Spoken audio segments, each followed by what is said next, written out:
So always remember, if someone has mentioned direct visualization, it's always the best. But of course, capnography and fiber optic are confirmatory. In fact, when you were revising anesthesia, when all of you were studying anesthesia, you must have noticed that the concepts of anesthesia are overlapping with physiology, pharmacology, medicine, surgery, because it is an integrated branch. Is Mallampati classification. This is a PYQ, it's a PYT, it's an important image-based exam question.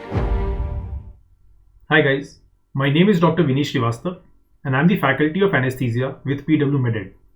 Today, we will be discussing the high yield topics from anesthesia for the upcoming FMGE exams. First, why is anesthesia important for exam success? The point is, anesthesia is easy to score and it gives you a good scoring opportunity. Not only is it clinically relevant, a knowledge of anesthesia helps you in understanding the peri-operative care. It helps you to join the dots together of various kind of the surgical branches, the medical branches. It's kind of a bridge in between. So it helps you in understanding the peri-operative care and the patient safety. It offers integrated learning. In fact, when you were revising anesthesia, when all of you were studying anesthesia, you must have noticed that the concepts of anesthesia are overlapping with physiology, pharmacology, medicine, surgery, because it is an integrated branch. Integrated questions come from here, right? So the concepts of anesthesia, they overlap with medicine, surgery, pharmac and physiology. Also, from exam point of view, a lot of image-based questions do come and many of them are asked from anesthesia and they are relatively easy to score. Not very, very difficult. So remember, the short subjects are the ones which are not to be ignored. Not to say that you don't have to study the major subjects, the big subjects, but yes, the short subjects should not be ignored. They have a sizable amount of questions coming in the exam together as a whole, right? So, though anesthesia is a minor subject, but it helps you to obtain a good score. Remember this point, right? And every mark counts in the exam. So, let's get started and discuss about the high yield topics from anesthesia. So remember, we need to do a fast and smart reading, otherwise also when you're revising, and of course that is what will lead to an effective revision. And finally, the most important point is to solve MCQs and do a critical analysis of the MCQs that you have solved. That is your path to study. So presently I'm discussing the high yield topics. Study them, right? You have to have a smart reading about them. Smart, okay? Fast and smart reading, right? Have an effective revision about those topics, do that and solve MCQs and analyze in case you have made mistakes. So let's start with the topics. So here is what we have classified into three types basically: the basics of anesthesia, the clinical and miscellaneous and emergencies. So I'm not going to go into all the details, but one by one I'm just discussing the very, very high yield topics from anesthesia that you should be knowing. I'm not talking about the topics which are good to know. Presently I'm discussing the topics which are supposed to be important, that you are supposed to know. Not good to know, you are supposed to know. The first thing, remember, is Mallampati classification. This is a PYQ, it's a PYT, it's an important image-based exam question, right? And you need to remember Mallampati 1, 2, 3 and 4. And remember, you can identify that even from an image-based by the presence of uvula, complete uvula, Mallampati 1, half uvula. The tip is not seen basically. If you don't see the tip of uvula, it's Mallampati 2, right? The tip is not seen. Mallampati 3, the base of the uvula is the only structure seen. I mean, out of all the structures of complete uvula. And Mallampati 4, no uvula seen. That's Mallampati. Apart from Mallampati, in Mallampati classification, which is important to understand easy and difficult intubation. So Mallampati 1 and 2 are, relatively easy. Mallampati 3 and 4 are relatively difficult in terms of intubation, laryngoscopian intubation of the patient. Apart from that, you are supposed to know the ASA grading, guys. Remember, American Society of Anesthesiologists grading, right, which is ASA 1, ASA 2, which is mild disease, moderate disease and severe. So this is mild, moderate, severe. ASA 4 is so severe that it becomes threat to life. ASA 5 is a moribund patient not expected to survive without the surgery, and ASA 6 is a brain dead patient. So the pre-anesthetic checkup, these two topics are absolutely important that you need to be knowing, Mallampati and ASA grading. From the anesthesia machine, of course, we are not expecting as a high yield topic you study the whole machine completely, but there are three topics very, very important on the anesthesia machine: the cylinders, the vaporizers and the pipelines. Three places where questions urgently asked. So you need to know the cylinders well. Remember this point. Cylinders are important and you need to know the cylinders well. Right? So cylinders, you need to know about the air, the color of the cylinder, gray body with black and white shoulder, gray body with black and white shoulder. Oxygen cylinder. Okay, so we are discussing the cylinders. So the cylinder of air, cylinder of oxygen, nitrous oxide, NOx and carbon dioxide. So air is gray body, black and white shoulder. Oxygen is black and white, nitrous is blue, NOx is blue with blue and white or blue with white shoulder, and gray color is carbon dioxide. Pin index, again important, not to forget. Air 1,5, oxygen 2,5, nitrous 3,5, NOx 7, carbon dioxide is 1,6 or 2,6 depending on the percentage of CO2. Talking about vaporizer, the different vaporizer, the one which you find absolutely different, and the special vaporizer that you get is desflurane. The special vaporizer is desflurane, plus the colors are important. The red color is halothane, the blue color is desflurane. As we have seen, it's a separate vaporizer. Isoflurane is purple and sevoflurane is yellow. You also need to know the pipelines and the colors, right? And the way that you had pin index safety system, right? This was for the cylinders. Similarly, you have the diametric index safety system. This is for the pipeline. All right. The colors of the pipelines are also important, where oxygen is white in color, nitrous is blue in color, vacuum is what is yellow in color, and air is black in color. So vacuum is yellow, air is black, nitrous is blue, and oxygen is white.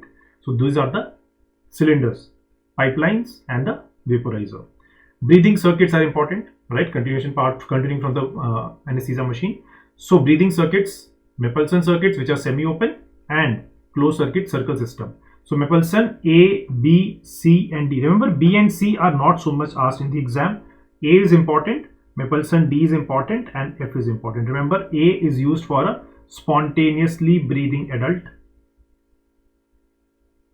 right? Adult patient. McGill and Lack circuit. B and C normally are not used. Mapleson's D is the Bain circuit, most common used. It is used for IPPV or controlled ventilation. Mapleson F, again the most common use for a pediatric patient. So normally they would ask you between these three, Mapleson A, Mapleson F, and Mapleson D. You need to study them, right? So Mapleson D is the most common use for IPPV or controlled ventilation in adult, which is called Bain circuit. Mapleson D is Bain circuit, the most common, and Mapleson F is Jackson-Rees circuit or JR circuit, used for pediatric patient, right? The closed circuit is where rebreathing takes place, because you have soda lime. Remember, here you have soda lime, and soda lime is basically CO2 absorber, and because of this, rebreathing takes place. Patient is breathing his own carbon dioxide, right? It contains calcium hydroxide, sodium hydroxide, and potassium hydroxide. So this is a closed circuit or circle system. It functions, it contains soda lime. All right. Talking about the inhalational agents, right? All the agents are important, but 2 points about each of them. The first is general properties. Remember, there is something called as minimum alveolar concentration, which tells you the potency, and it is inversely proportional to potency. Remember, the sequence is very important. Methoxyflurane is the most potent, and after that you're going to get halothane, isoflurane, desflurane, sevoflurane, and nitrous oxide, which is the least potent.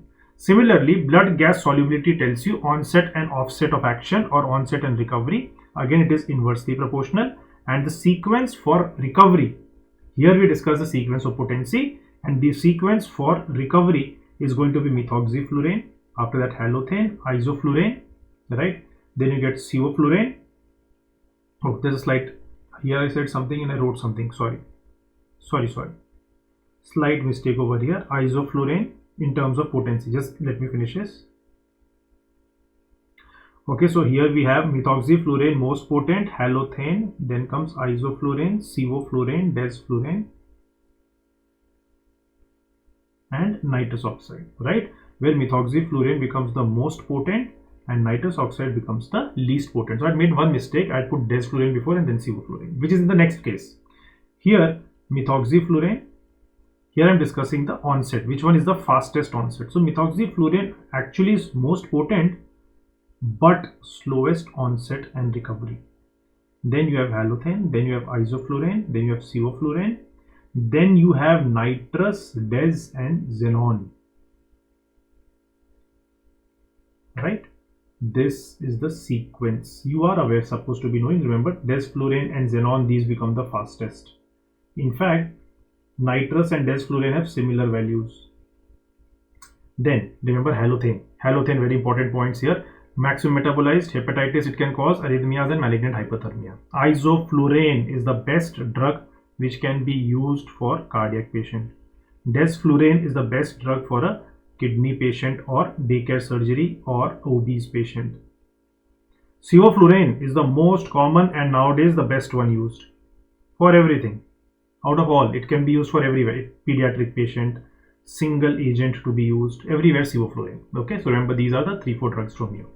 Intravenous anesthetics, thiopentone, cerebroprotective, anticonvulsant, important drug, right? Painful in full, all the side effects you're supposed to know.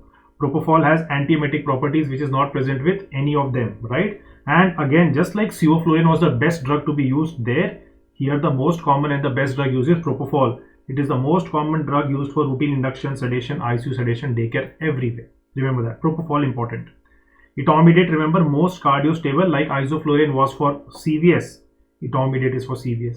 Methohexitone again is for ECT in psychiatry, right? Side effects: Etomidate, nausea, vomiting, adrenal suppression, and myoclonus. So that adrenal suppression is important. Here HP axis suppression, nausea, vomiting is important. Ketamine, NMDA receptor antagonist, dissociative anesthesia, analgesia, and bronchodilator. Side effects are emergence delirium, hallucinations, increased pressures, and secretions. Remember, ketamine again important drug. Recently ketamine has been asked as question in an INICET, as well it has been asked before in FMGE also. So remember, ketamine important drug. Midazolam, again this question has been asked. So this is again INICET question where they asked you antagonist for midazolam, right? And that is what drug? Flumazenil. So always remember this, antagonist. So for benzodiazepine, you want to reverse the side effects, you have flumazenil. Similarly, for opioids, they had asked if you want to reverse the effects, you have got naloxone. Okay, then there are new drugs, clonidine and dexmedetomidine, alpha 2 agonist. They are normally used as a pre-medication drug or co-induction agent. They can be used in spinal anesthesia as an additive.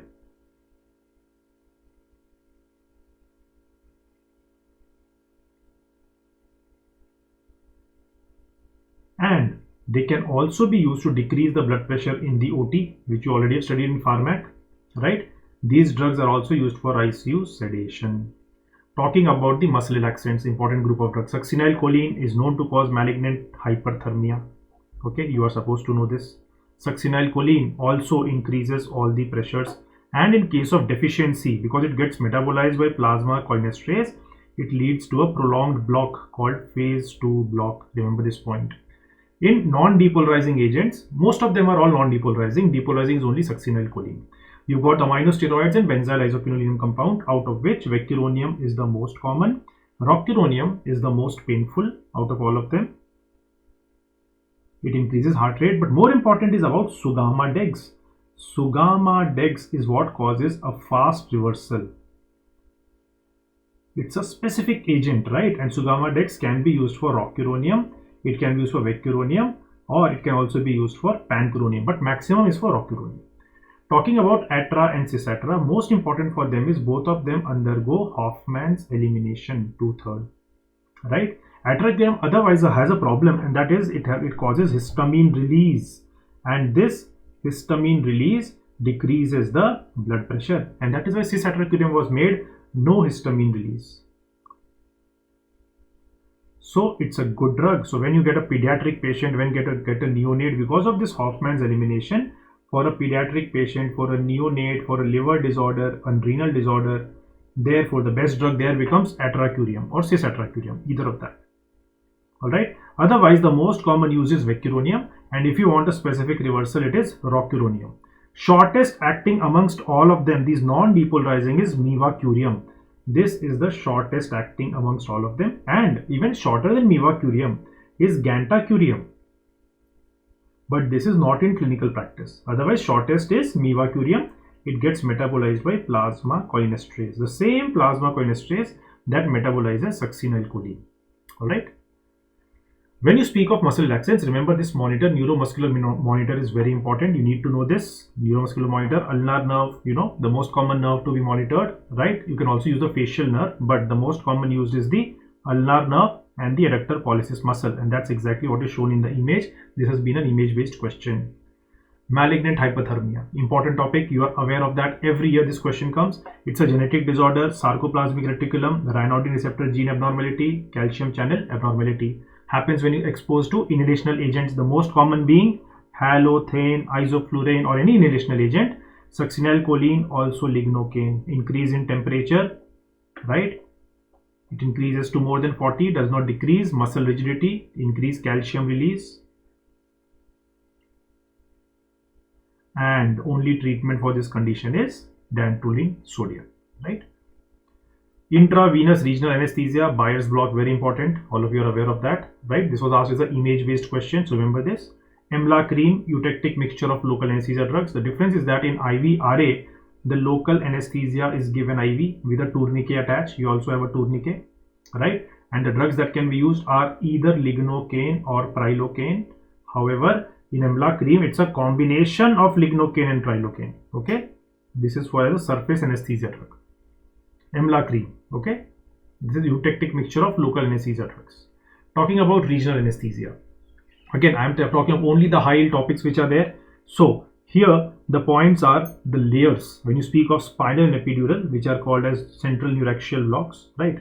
These are called as a central neuraxial block. So what are the layers there, guys? I think all of you are already aware. You would be knowing the first layer is the skin, the second is the subcutaneous tissue. After that, you get the supraspinous ligament, interspinous, and ligamentum flavum. As soon as you cross ligamentum flavum, we reach the epidural space. So the last layer before epidural space is ligamentum flavum, right? After that, we get the dura, we get the arachnoid. After the arachnoid, we get the subarachnoid space. Subarachnoid space is what contains CSF. This is where we give spinal anesthesia. So the last layer before spinal is the arachnoid. So remember, the last layer before epidural is ligamentum flavum. Last layer before the spinal, in a spinal, before subarachnoid space is arachnoid. Also remember the space between dura and arachnoid. This is what is called as the subdural space, right? Subdural. This is called as the subdural space. Giving spinal and epidural are different. You have seen epidural is much more outside, spinal is much more inside. So you use separate needles, and especially in epidural, you want to put a catheter. So now what we use in epidural is a special needle, which is normally the 2He needle. This is the most common used. Okay, this is the most common used. This 2He needle is the most common used. It has this curved tip. This is that needle. Okay. This is the most common used. The 2He needle, the curved tip. So this needle has 1 centimeter markings and it is much more thick. 1 centimeter marking and it is thick. On the other hand, the other two needles that you see, these are spinal needles. One is the dura cutting needle, right? Other is the dura separating needle, which is Whitaker or Sprott. Which one causes less damage? So remember the pencil tip needles, they cause less damage. These needles cause more damage and more incidence of post-dural puncture headache. Therefore, pencil tip needles are preferred. They cause less post-dural puncture headache. Remember, post-dural puncture headache is an important topic which is asked. You need to study this as a complication, right? Otherwise, the most common complication of spinal anesthesia is hypotension. In spinal, intraoperatively, the most common complication is hypotension, right? Post-op, the most common complication is urinary retention, and the most common delayed complication. So these are the complications. Most common delayed complication is post-dural puncture headache. Okay. Remember, you have to study this point. Going forward to airway management. Last few topics I'm just discussing. Another 2-3 minutes more and we'll be done. I'm just talking the high end points and what you need to concentrate upon. So airway management, guys, remember laryngoscopy, sniffing position. This has been asked as an image-based diagram, right? Sniffing position where there is head extension and neck flexion. So there is extension at the atlanto-occipital joint and flexion of the cervical spine, right? This is called sniffing position, and you make it by keeping 8 to 10 centimeter below the occiput, right? The three axes come in one line: oral axis, laryngeal axis, and the pharyngeal axis. These three axes come in one line, because of which it becomes easy to view the vocal cords. Most common two types of laryngoscope: Macintosh or the curved, which is used in adult, right? This is the curved blade. The straight blade used in pediatric patients. Remember this. Endotracheal tube, again last year's question. Cuff is what prevents aspiration, right? This was an exam question. All of us, everyone has discussed this point out, right? So this point here is the Murphy's eye. This is the Murphy's eye, and Murphy's eye has been given as an additional port for ventilation. Additional port for ventilation and oxygenation.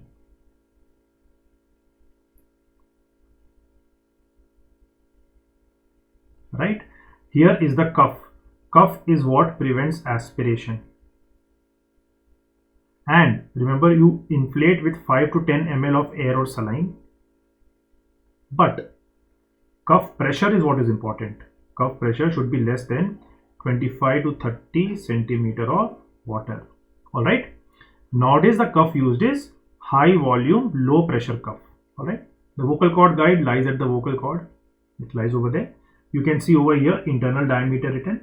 So this internal diameter is what is resistance of the endotracheal tube is inversely proportional to that. Okay, the resistance of endotracheal tube is inversely proportional to internal diameter, and internal diameter is actually the size of the endotracheal tube. Right? Then there is the radioline marker, radiopic marker, and these are the depth markers, which tell you how much deep to place it. Depth markers. If the endotracheal goes in very, very deep, remember it becomes right-sided endobronchial. Right-sided endobronchial.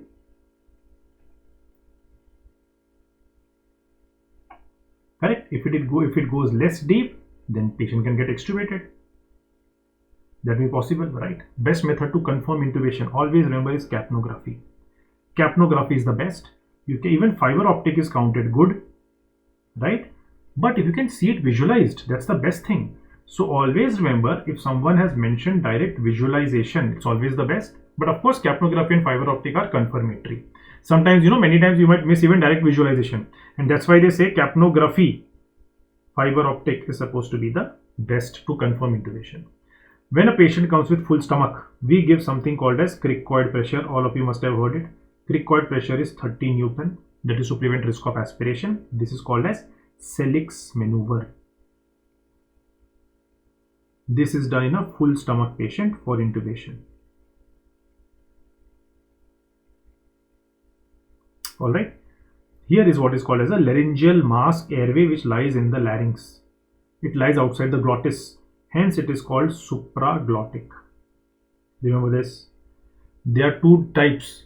One is the first generation, which have single tubes, which is classic LMA, intubating LMA, the flexible LMA, and unique LMA. All of them can be used only for spontaneous breathing in anesthesia. In emergency you can use them, but in anesthesia only for spontaneous breathing patient. Of course, in emergency, CPR and difficult airway, there's no harm. Okay, no problem. The second generation is what can be used for IPPV. This is the biggest advantage of the second generation LMA, that this can be used for IPPV in anesthesia. Okay, it can be used for IPPV in anesthesia. Now, here you will find there are two tubes, all of them, one tube, two tubes. Two tubes are there, all of them, right? From where you can put a gastric drain tube inside. All of you must have studied this, right? So one tube and two tubes. Then one tube, two tube, correct? One and two, and one and two. So the first one is Procel LMA, the second that you get is Supreme, third is iGel, and the last is Ambu or again. Most other Ambu LMAs are first generation.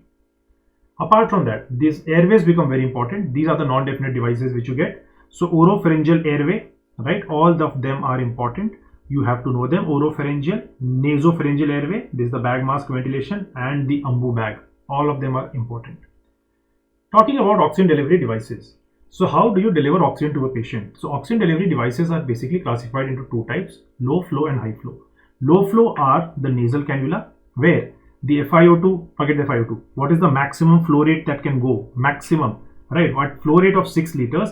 The maximum is what they're asking. So at the maximum of 6 liters, a maximum FiO2 of 44%. This is what you should know. Simple face mask, the maximum FiO2 is 60%, not the range, maximum, right? Similarly, for a partial rebreathing, it's slightly more at 70%, and the maximum out of all low flow devices is non-rebreathing mask, NRBM. So NRBM basically has a reservoir bag and it has a valve, right? Otherwise, partial rebreathing just has a reservoir bag. That's how you can identify. So basically, these are your low flow devices. Talking about the high flow. High flow devices, you get high flow nasal cannula. It can give 100%, which is more than the non-rebreathing mask.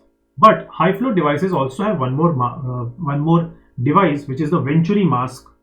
And Venturi mask, though it is a high flow device, but the maximum FiO2 is only 60%, right? Because whenever you want to give a fixed output, this is where it comes into play. So this becomes a fixed output device. Whenever you want to give a fixed output to a patient or a titrated oxygen to a patient is where you will prefer to use a Venturi mask, right? So out of all these devices, the maximum was non-high flow nasal cannula. But what if a patient does not improve with that also? In that case, we go for a non-invasive ventilation, CPAP or BiPAP. Remember, CPAP and BiPAP are very important, right? CPAP is continuous positive airway pressure. BiPAP is bi-level positive airway pressure, and definitely BiPAP is better than CPAP because there are two pressures involved, right? And BiPAP and CPAP are going through a mask like this. Therefore, they are contraindicated, and here patient is spontaneously breathing. So for non-invasive ventilation, patient is self-breathing, so contraindicated in unconscious patient, right? Someone who is deeply sedated or fracture to the face or edema to the face, right? It helps you. What are the advantages of non-invasive? It helps to decrease the carbon dioxide of a patient. It helps to increase the oxygen of a patient, right? And it can give you a line before intubating a patient, one chance before intubation. So non-invasive can be given as one chance before intubation because intubation becomes invasive. And of course, non-invasive is also used for the treatment of obstructive sleep apnea. If patient does not improve, right, after that you will have to intubate the patient. So when you intubate and you put a patient on ventilator, whether you do intubation or through a tracheostomy, now that becomes invasive ventilation. That is invasive. And nowadays a new concept has come there. Remember, especially in ARDS patients, not going into details, in ARDS there is something called as lung protective strategy, right? And the lung protective is high PEEP and low tidal volume, right? So it can also be said as low tidal volume or high PEEP. Low tidal volume and high PEEP.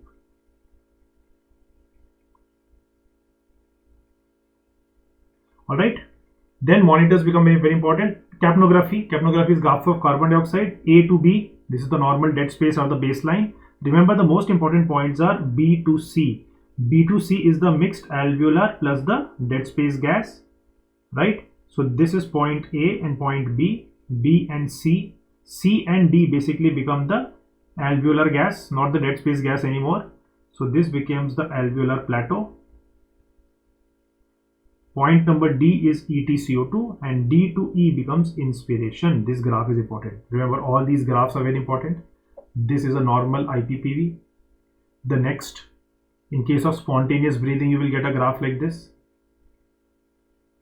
right? Increased EtCO2, you get a graph like this for all the reasons. Rebreathing own carbon dioxide. Remember, patient is out, spontaneously breathing out of muscle relaxant effect, you get curare notch, right? Cases of embolism, sudden decrease in EtCO2 plus decrease in saturation. So in embolism, very commonly you get like this, right? Shark fin appearance, this is obstruction. COPD, the next one that you see, shark fin appearance, COPD, bronchial asthma. Cardiac oscillations are normally seen in pediatric patients in inspiration, right? Apart from that, guys, remember pulse oximeter you should be knowing slightly. That is again an important monitor, right? Pulse oximeter. Last is CPR. Remember, CPR is very, very important. One of the other questions normally comes from here. So remember the points. First is the scene safety. Second is check for response. Third is call for help. right? At the fourth step, look for breath, look for pulse simultaneously. 3 options. If you get both of them, just monitor the patient. Both are present, pulse and breath. If the pulse is present and breath is absent, then give breath, which is missing. And if both are absent, then you need to do 30:2, 30:2, 30:2, right? Till the time AED is available. So this is your point number 5. Start your CPR, right? Start your CPR.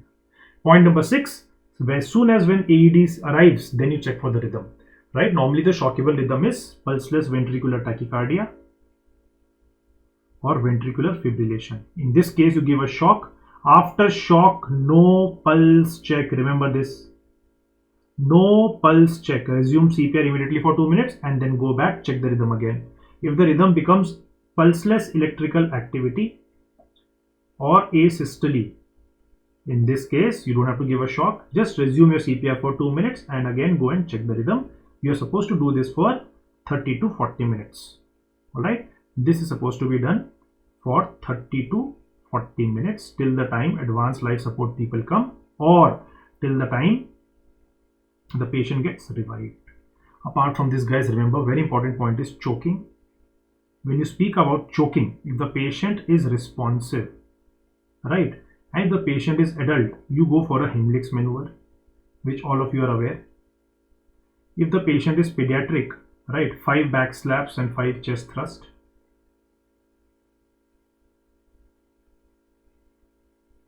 Right, and if the patient is unresponsive, guys, okay, if the patient is unresponsive, straight away start chest compression, CPR. Remember, when you're doing CPR, guys, here when it is mentioned that you're performing cycles of, we are performing the cycles of 30:2, right? 30:2. Remember, it is chest compression, airway and breathing. So when you're doing the CPR, it is chest compression, airway and breathing. So chest compression is lower 1/3 of the sternum, 2 to 2.4 inches, 5 to 6 centimeter, right? And the rate is 100 to 120 per minute. Allow for the chest recoil. These are 4 important points. How to open up the airway? Head tilt, chin lift, jaw thrust, right? And breathing, always give 2 breaths at one time. You can give it by mouth to mouth breathing, mouth to mask breathing, bag mask breathing, right? Always give 2 breaths at one time. Avoid excessive ventilation.